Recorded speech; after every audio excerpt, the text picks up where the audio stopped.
ایسا طالب علم جو سوال پوچھتا ہے وہ 5 منٹ کے لیے بے وقوف رہتا ہے، لیکن جو نہیں پوچھتا وہ زندگی بھر بے وقوف رہتا ہے۔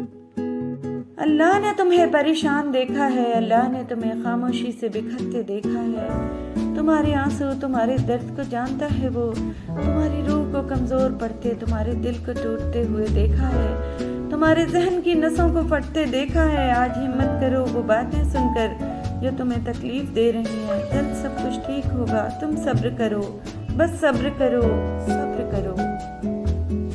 عورت محبت سے زیادہ عزت کو ترجیح دیتی ہے۔ محبت تو مل ہی جائے گی اگر نصیب میں لکھی ہو، لیکن عزت وہ بہت قیمتی ہے، ایک بار چلی جائے تو پھر کبھی بھی لوٹ کر نہیں آتی، اور اگر آ بھی جائے تو اسے قبول نہیں کیا جاتا۔ میں اکثر ہار جاتی ہوں کسی کی جیت کی خاطر، میں اکثر ہار جاتی ہوں کسی کی جیت کی خاطر، میرا اپنا طریقہ ہے کسی سے جیت جانے کا۔ ہر شخص تو ہوتا نہیں ہر بات کے قابل، ہر شخص کو ہر بات بتایا نہیں کرتے، یہ تخت خدا ہے اسے تم پاک ہی رکھنا، ہر شخص کو اس دل میں بسایا نہیں کرتے، خاموشیوں کو جو تیری خاطر میں نہ لائے اس شخص پہ الفاظ کو ضائع نہیں کرتے۔ ایک الگ سا سکون ملتا ہے جب اللہ کے خوف سے استغفار کے آنسو آنکھوں سے نکل آتے ہیں۔ زندگی میں دکھ جس شدت کا بھی ہو، اللہ نے آپ کو آپ کے حصے کا سکھ بھی ضرور دینا ہے۔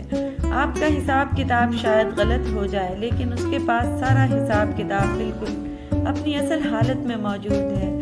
وہ اگر دکھ سے گزار رہا ہے تو سکھ بھی اس کے در سے ہی ملے گا۔ زرد پتے جہاں سے اترے ہیں سبز پتے وہیں سے نکلیں گے۔ حضرت علی رضی اللہ تعالیٰ عنہ نے فرمایا، جو شخص تم پر غصہ کرے مگر پھر بھی تعلق نہ ختم کرے، وہ برے وقت میں تمہارا سچا ساتھی ہے۔ ہنسنا آتا ہے مجھے، مجھ سے غم کی بات نہیں ہوتی جناب، میری باتوں میں مذاق تو ہوتا ہے پر میری ہر بات مذاق نہیں ہوتی۔ کون سیکھا ہے صرف باتوں سے، سب کو ایک حادثہ ضروری ہے۔ دل پاک نہیں تو پاک ہو سکتا نہیں انسان، ورنہ ابلیس کو بھی آتے تھے فضول کے فرائض بہت۔ مشکل دستک دے تو خوف زدہ نہ ہو، آگے بڑھ کر دروازہ کھول دیں، کیونکہ کامیابی ہمیشہ مشکل کا بھیس بدل کر آتی ہے۔ کبھی سوچا ہے بھاگ رہے ہو جس کے پیچھے، اگر مل گیا وہ تو کیا کرو گے؟ ٹھان جو لی ہے منزل کی چاہ، پہنچ گئے جو وہاں تو کیا کرو گے؟ جسے تم سکون کہتے ہو اس سے بھی نہ ملا تو کیا کرو گے؟ فطرت ہے انسان کی، جب غم آئے تو ڈر سا جاتا ہے، جب خوشی کا لمحہ آئے تو خود غرض ہو جاتا ہے، نفرت پر آئے تو آپے سے باہر ہو جاتا ہے، جب محبت کرنے پہ آئے تو خود کو بھی لٹا دیتا ہے۔ مخلوق سے اچھا تعلق ہمیشہ محفل میں اور ہنس کھیل کر بنتا ہے، جبکہ خالق سے اچھا تعلق ہمیشہ تنہائی میں اور رو رو کر بنتا ہے۔ ہم ہر حالات سے سمجھوتا کر لیتے ہیں، ہم صرف انسانوں سے سمجھوتا نہیں کرتے۔ کپڑے جسم کو ڈھانپ لیتے ہیں، لیکن گفتگو ایک پل میں انسان کی اوقات دکھا دیتی ہے۔ توڑنا نہیں جوڑنا سیکھو، کیونکہ توڑنے والوں کی حویلیاں ویران اور جوڑنے والوں کی قبریں بھی آباد رہتی ہیں۔ صرف دو لوگ آپ کو سمجھ سکتے ہیں، ایک جو آپ جیسے حالات سے گزرا ہو اور دوسرا جسے آپ سے محبت ہو۔ بدتمیزی ہر انسان کر سکتا ہے، مگر کسی کسی کو تربیت روک لیتی ہے۔ زندگی میں کچھ لوگ ایسے بھی ہوتے ہیں جو وعدے نہیں کرتے مگر سب کچھ نبھانا جانتے ہیں۔ حضرت علی رضی اللہ تعالیٰ عنہ نے فرمایا، محبت سب سے کرو لیکن اس سے اور بھی زیادہ کرو جس کے دل میں تمہارے لیے تم سے بھی زیادہ محبت ہے۔ رشتہ کوئی بھی ہو خوبیوں اور خامیوں سمیت برداشت کر کے نبھایا جاتا ہے۔ حضرت انس رضی اللہ تعالیٰ عنہ روایت کرتے ہیں کہ رسول اللہ صلی اللہ علیہ وسلم نے ارشاد فرمایا، آزمائش جتنی سخت ہوتی ہے اس کا بدلہ بھی اتنا ہی بڑا ملتا ہے۔ نبی کریم صلی اللہ علیہ وسلم کا ارشاد ہے، اللہ تعالیٰ ہر معاملے میں نرمی کرنے کو پسند فرماتا ہے۔ نرم مزاجی کی دولت ہر ایک کا نصیب نہیں ہوتی۔ رسول اللہ صلی اللہ علیہ وسلم نے ارشاد فرمایا، جب اللہ تعالیٰ کسی بندے سے محبت فرماتے ہیں تو اسے نرم مزاج بنا دیتے ہیں۔ ہم رزق کو نہیں، رزق ہمیں تلاش کرتا ہے۔ نبی کریم صلی اللہ علیہ وسلم کا فرمان ہے، بلا شبہ انسان کا رزق اس کو موت سے بھی زیادہ شدت سے تلاش کرتا ہے۔ فرمان مصطفیٰ صلی اللہ تعالی علیہ وسلم، ہر نماز دوسری نماز سے پہلے ہونے والی خطاؤں کو مٹا دیتی ہے۔ حضور پدنور صلی اللہ علیہ وسلم نے ارشاد فرمایا، جب دن کے شروع میں سورہ یاسین پڑھ لے تو اس کی تمام ضرورتیں پوری ہوں گی انشاءاللہ۔ نماز فجر یا تہجد میں اٹھنے کے لیے جب بستر پر جائیں تو 3 مرتبہ آیت الکرسی پڑھ کر اور بعد ازاں اپنا نام لے کر کہیں کہ مجھے فلاں وقت اٹھانا ہے، انشاءاللہ مقررہ وقت پر آنکھ کھل جائے گی۔ چھینکنے کی دعائیں، جب چھینک آئے تو کہیں الحمدللہ، سب تعریفیں اللہ کے لیے ہیں، اور جب چھینکنے والا الحمدللہ کہے تو سننے والے جواب میں کہیں یرحمک اللہ، اللہ تعالیٰ آپ پر رحم فرمائے۔ پھر چھینکنے والا جواب میں یہ دعا دے، یہدکم اللہ ویصلح بالکم، اللہ تعالیٰ آپ کو بہتر بدلہ دے۔ صدقات ضائع ہونے کی 3 صورتیں: احسان جتانا، تکلیف دینا، ریاکاری کرنا۔ ارشاد خداوندی ہے، ایمان والوں اپنے صدقات کا احسان جتلا کر اور تکلیف پہنچا کر اس شخص کی طرف ضائع مت کرو جو اپنا مال لوگوں کو دکھانے کے لیے خرچ کرتا ہے۔ فرمان رسول صلی اللہ علیہ وسلم، ولیمہ کرو چاہے ایک بکری کے ذریعے سے ہو۔ فرمان محمد مصطفیٰ صلی اللہ علیہ وسلم، جس نے کسی کو نمک دیا گویا اس نے اس نمک سے ذائقے دار بننے والا تمام کھانا صدقہ کیا۔ دوسروں کے اچھے ہونے کا انتظار مت کرو بلکہ انہیں اچھا بن کر سکھاؤ کہ اچھا انسان کیسا ہوتا ہے۔ قیامت کا پرچہ اٹھ، حضور نبی کریم صلی اللہ علیہ وسلم نے ارشاد فرمایا، قیامت کے دن بندہ اس وقت تک قدم نہ اٹھا سکے گا جب تک اس سے 5 چیزوں کے بارے میں سوال نہ کر لیا جائے۔ عمر کن کاموں میں صرف کی، مال کہاں سے کمایا، اپنے علم پر کہاں تک عمل کیا، مال کہاں خرچ کیا، جوانی کیسے گزاری۔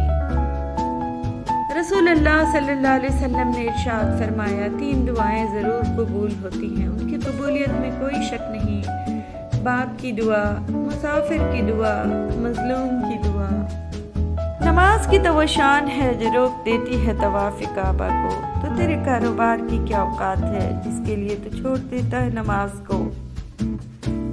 موت کے بعد کی تقسیم: روح ملک الموت لے جائے گا، مال وارث لے جائیں گے، گوشت کیڑے مکوڑے کھا جائیں گے، ہڈیاں مٹی کھا جائے گی، نیکیاں قرضدار لے جائیں گے۔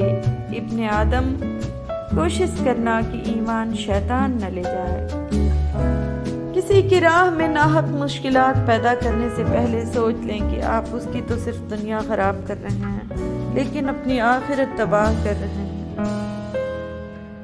گفتگو کیجئے مگر احتیاط کے ساتھ، لوگ مر بھی جاتے ہیں الفاظ کے ساتھ۔ اگر آپ کے کاروبار اور دولت کے متعلق کوئی حسد کرتا ہو تو اپنے کاروبار کے مقام پر 40 دن تک روزانہ ایک بار سورہ فتح پڑھیں، انشاءاللہ حاسدوں کے حسد سے ہمیشہ محفوظ ہو جائیں گے۔ ہم آج کل اپنی بیٹی کی شادی کی خریداری کرنے تقریباً روزانہ بازار جاتے ہیں، اور بازار جانے سے پہلے یا قادرو یا نافیو 40 مرتبہ پڑھ لیں۔ اس وظیفے کا سب سے بڑا فائدہ ہمیں یہ مل رہا ہے کہ ہر من چاہی چیز من چاہے ریٹ پر مل جاتی ہے۔ لڑکی جس وقت رخصت ہو کر خاوند کے سامنے جائے تو وہ 7 مرتبہ یا رؤوف پڑھ لے، انشاءاللہ خاوند سارے عمر بیوی پر مہربان رہے گا اور کبھی ناموافقت نہ ہوگی۔ مجرب المجرب ہے۔ بیٹی کی رخصتی کے بعد گھر کا کوئی بھی فرد ایک بار سورہ یوسف پڑھ کر بیٹی کے اچھے مستقبل اور میاں بیوی کی دلی محبت کے لیے دعا کرے، انشاءاللہ بیٹی گھر میں خوش و خرم رہے گی۔ حضرت فاطمہ رضی اللہ تعالیٰ عنہ کی دعا: اے اللہ، سب سے اول، اے سب سے آخر، اے قوت و طاقت والے، اے مسکینوں پر رحم کرنے والے، اے رحم کرنے والوں میں سب سے زیادہ رحم کرنے والے۔ حضرت فاطمہ رضی اللہ تعالیٰ عنہ نے فرمایا، جب ایک عورت گھر میں ہوتی ہے، گھر کے کام اور بچوں کی تربیت کر رہی ہوتی ہے، تو اس وقت وہ اللہ عز و جل سے سب سے زیادہ قریب ہوتی ہے۔ حضرت علی رضی اللہ تعالیٰ عنہ نے فرمایا اس شخص میں ہرگز دلچسپی نہ لو جو تم سے دوری اختیار کرتا ہو۔ حضرت علی رضی اللہ تعالیٰ عنہ نے فرمایا دوست کو دولت کی نگاہ سے مت دیکھو، وفا کرنے والے دوست اکثر غریب ہوتے ہیں۔ حضرت علی رضی اللہ تعالیٰ عنہ نے فرمایا اگر زندگی کو ہمیشہ خوشیوں کے ساتھ گزارنا چاہتے ہو تو غمزدہ لوگوں کے غم سنا کرو، کبھی دکھی نہیں رہو گے۔ فرمان حضرت علی رضی اللہ تعالیٰ عنہ کوئی تم سے روٹ جائے اور پھر وہی تم سے ملنے کو ترسے تو اسے کبھی مت کھونا، کیونکہ وہ تم سے بہت زیادہ پیار کرتا ہے۔ حضرت علی رضی اللہ تعالیٰ عنہ نے فرمایا جہاں بھی رہو خدا سے ڈرو، ہمیشہ حق بات کہو اگرچہ تلخ ہو۔ امام محمد باقر رضی اللہ تعالیٰ عنہ نے فرمایا جو شخص نیک نیت ہو اس کا رزق زیادہ ہوتا رہے گا۔ سردار الانبیاء صلی اللہ علیہ وآلہ وسلم نے فرمایا صبر وہی ہے جو ابتدائی صدمہ میں ہو۔ حبیب کبریا صلی اللہ علیہ وآلہ وسلم نے فرمایا جب تو چاہے کہ لوگ تجھ سے محبت کریں تو دنیا سے بے رغبت ہو جا۔ درود پاک پڑھا کرو، زندگی پریشانیوں، مصیبتوں اور مشکلات سے پاک ہو جائے گی۔ جنت کی دو بڑی نعمتیں، ایک اللہ کا دیدار اور دوسرا حضرت محمد صلی اللہ علیہ وسلم سے ملاقات۔ یا اللہ ہمیں دونوں نعمتیں نصیب فرمانا، آمین ثم آمین۔ رسول اکرم صلی اللہ علیہ وسلم نے فرمایا جو موت کو کثرت سے یاد کرے اور اس کے بعد والی زندگی کے لیے تیاری کرے وہی عقل مند ہے۔ معلم انسانیت صلی اللہ علیہ وآلہ وسلم نے فرمایا خرچ کی ابتدا ان لوگوں سے کرو جن کے اخراجات زندگی کے تم ذمہ دار ہو۔ تم مانگو مجھ سے، تمہارا مانگنا مجھے اچھا لگتا ہے، تم کیوں پریشان ہوتے ہو؟ کیا میری قدرت پر یقین نہیں ہے تم کو؟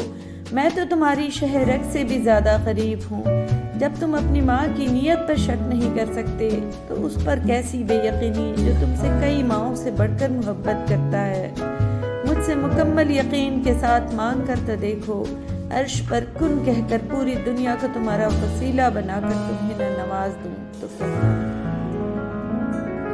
سمرہ بن جندب رضی اللہ تعالیٰ عنہ فرماتے ہیں کہ حضور اقدس صلی اللہ تعالیٰ علیہ وسلم نے ارشاد فرمایا کہ سفید کپڑے پہنا کرو اس لیے کہ وہ زیادہ پاک و صاف رہتا ہے، اور اسی میں اپنے مردوں کو دفنایا کرو۔ قرآن کریم میں اللہ تعالیٰ کا ارشاد ہے اور تمہارے پروردگار نے فرمایا ہے کہ مجھ کو پکارو میں تمہاری دعا قبول کروں گا۔ فرمان محمد مصطفیٰ صلی اللہ تعالیٰ علیہ وسلم دعا بلا کر ٹال دیتی ہے۔ اعوذ باللہ من الشیطان الرجیم، بسم اللہ الرحمن الرحیم۔ مالک یوم الدین، جو مالک ہے انصاف والے دن کا، master of the day of judgment. اور جو کچھ تم نے مانگا سب میں سے تم کو عنایت کیا، and he gave you from all you asked of him۔ اگر تم شکر کرو گے تو میں تمہیں اور زیادہ دوں گا۔ If you are grateful, I'll surely increase you in favor۔ تم اللہ تعالیٰ سے استغفار کیوں نہیں کرتے تاکہ تم پر رحم کیا جائے؟ Why do you not seek forgiveness from Allah so that you are treated with mercy؟ اللہ توبہ کرنے والوں کو اور پاک رہنے والوں کو پسند فرماتا ہے۔ Surely Allah loves those who are most repenting and loves those who keep themselves pure۔ اے میرے پروردگار معاف کر اور رحم فرما، اور تو سب سے بہتر رحم فرمانے والا ہے۔ My Lord, grant pardon and have mercy, for you are the best of all the merciful۔ اللہ تعالیٰ کسی جان کو اس کی طاقت سے زیادہ تکلیف نہیں دیتا۔ اللہ doesn't obligate anyone beyond his capacity۔ اے ہمارے رب مجھے بخش دے اور میرے ماں باپ کو اور ایمان والوں کو جس دن حساب قائم ہوگا۔ اے میرے پروردگار معاف کر اور رحم فرما، اور تو سب سے بہتر رحم فرمانے والا ہے۔ اے ہمارے رب ہم پر وہ بوجھ نہ ڈالنا جس کی ہم میں طاقت نہ ہو۔ اے ہمارے رب ہمیں اپنی بیویوں اور اپنی اولاد سے آنکھوں کی ٹھنڈک دے اور ہم کو پرہیزگاروں کا امام بنا، اور اللہ ان کو اس حالت میں عذاب نہ دے گا کہ وہ استغفار کرتے ہوں۔ درود پاک پڑھنے والے کا گناہ 3 دن تک فرشتے نہیں لکھتے۔ نہ گناہ سے بچنے کی ہمت ہے، نہ نیکی کرنے کی طاقت، مگر اللہ کی توفیق سے ہی ہے، اور اپنے پروردگار کی طرف دل لگا۔ بے شک وہ بہت زیادہ توبہ قبول کرنے والا ہے۔ اے میرے رب تو بخش اور رحم کر، اور تو سب مہربانوں سے بہتر مہربانی کرنے والا ہے۔ ایمان والوں اسلام میں پورے داخل ہو جاؤ اور شیطان کے قدموں کی تابعداری نہ کرو، وہ تمہارا کھلا دشمن ہے۔ میں اپنی پریشانی اور غم کی فریاد صرف اللہ ہی سے کرتا ہوں۔ اللہ کا شکر کرتے رہو، اور جو شخص شکر کرے گا وہ اپنے ذاتی نفع کے لیے شکر کرتا ہے۔ اعوذ باللہ من الشیطان الرجیم، بسم اللہ الرحمن الرحیم۔ ان ربی قریب مجیب، بے شک میرا پروردگار نزدیک بھی ہے، دعا کا قبول کرنے والا بھی ہے۔ درود شریف پڑھنے والا گرنے سے، ٹوٹنے سے، ڈوبنے سے، بہنے سے، بہکنے سے، بھٹکنے سے محفوظ رہتا ہے، صلی اللہ علیہ وسلم۔ درود شریف کے کمالات۔ جب بھی کسی دن تم پر سخت حالات آئیں تو رات کے آخری پہر میں محمد صلی اللہ علیہ وسلم پر درود بھیجنے کا اہتمام کرو۔ آپ صلی اللہ علیہ وسلم پر درود بھیجنے سے نور، روشنی اور دلوں کو شفا حاصل ہوتی ہے۔ جو نبی کریم صلی اللہ علیہ وسلم کی طرف درود کا ہدیہ بھیجتا ہے تو اسے آسانی میسر آ جاتی ہے اور اس کی تکلیفیں اور پریشانیاں دور ہو جاتی ہیں۔ اعوذ باللہ من الشیطان الرجیم، بسم اللہ الرحمن الرحیم۔ اللہم صلی علی محمد وعلی آل محمد کما صلیت علی ابراہیم وعلی آل ابراہیم انک حمید مجید۔ اللہم بارک علی محمد وعلی آل محمد کما بارکت علی ابراہیم وعلی آل ابراہیم انک حمید مجید۔ سورہ کہف کا دم شدہ پانی اور گھر جادو جنات سے پاک۔ مہینے میں ایک بار سورہ کہف پڑھ کر پانی پر دم کر کے اپنے گھر کی چھت کے چاروں کونوں پر چھڑکیں تو وہ مکان آسیب، جن اور شیطان کے حملے سے محفوظ رہے گا انشاءاللہ۔ درود پاک کی فضیلت۔ رسول اکرم صلی اللہ علیہ وسلم نے ارشاد فرمایا، تم مجھ پر جمعہ کے دن اور جمعہ کی رات کو درود پاک کی کثرت کرو، کیونکہ باقی دنوں میں فرشتے تمہارا درود پاک پہنچاتے رہتے ہیں، مگر جمعہ کے دن اور جمعہ کی رات جو مجھ پر درود پاک پڑھتے ہیں میں اس کو اپنے کانوں سے سنتا ہوں۔ درود شریف۔ اعوذ باللہ من الشیطان الرجیم، بسم اللہ الرحمن الرحیم۔ اللہم صلی علی محمد وعلی آل محمد کما صلیت علی ابراہیم وعلی آل ابراہیم انک حمید مجید۔ اللہم بارک علی محمد وعلی آل محمد کما بارکت علی ابراہیم وعلی آل ابراہیم انک حمید مجید۔